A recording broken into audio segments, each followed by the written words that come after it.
Aram mo baya ang buot sabihon kan financial health? Tara, aramon ta ang meaning in a minute.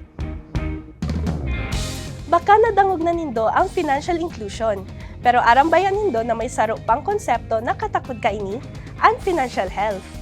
Kung sa financial inclusion, may access kita sa mga produkto as in serbisyong pinansyal, sa financial health, marahay as in tama tang napakikinabangan ang mga produkto as in serbisyong ini para mapauswag ang satong pagkabuhay as in mapanuan ang mga panguroan daw na pangangaipuhan. Magtao kita nin halimbawa.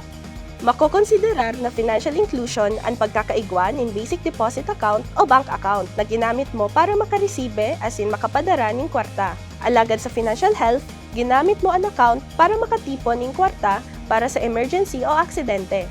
Pwede man ini gamiton sa pagtipon para sa imong retirement. Nakakatabang ang mga financial literacy as in consumer protection campaign na ginigibo kan BSP as in iba pang ahensya ng gobyerno para maibusol ang financial health sa nasyon.